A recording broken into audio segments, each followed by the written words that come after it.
አንድ ልጄን ላድን ሊሄድ ነው አለኝ። ይሄን ለማዳን አለኝ 12 ቤተሰቦቼን ግን ገድዬ መሄድ አለብኝ አለ። ኢማጂን ማለት የኛ ሀገር ሕክምና እንደዚህ ነው። በጣም ሰው ሪፈር ተደርጎ ሲመጣ ብዙ ነገሩን ገሎ ነው የሚመጣው። ሲያወራ በኋላ ያለኝ በሬ አንድ ነው አለኝ። ከጎረቤቱ ተውሶ ነው ሲያርስ የሚያርሰው። 12 ቤተሰቡን ያስተዳድራል። አንድ ልጁ ነው የታመመው።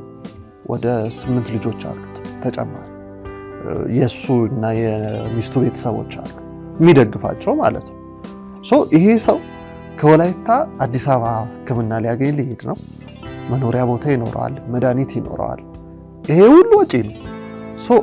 እኔ አይ ቲንክ በሌላኛው አሁን ወዳለሁበትም የመራኝ ኢምፓክትፉል ነው ብዬ የማስበው ይሄ ነው።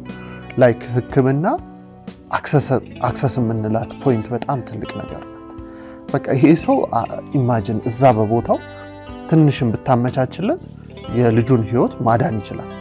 ግን በቃ ይሄን ለማድረግ ብዙ ህይወቱን አመሰቃቅሎ ነው የሚመጣው እና አሁን በቃ ጤና ተቋማት በየቦታው ሲሰፉ ሲያድጉ አይ ቲንክ እኔ ያንን እንዳየ ሰው በጣም ነው የምደሰተው። ኢምፓክቱ በቃ እንደነዚህ አይነት ብዙ ሰዎችን ህይወት ይቀይራል። በየቦታው የከፈትናቸው ጤና ጣቢያዎች በየቦታው አክሰስ እንዲያደርጉ ስንት እናት ነው ተቸግሮ 4 ሰው ተሸክሞ የሩቅ ጊዜ ታሪክ አይደለም።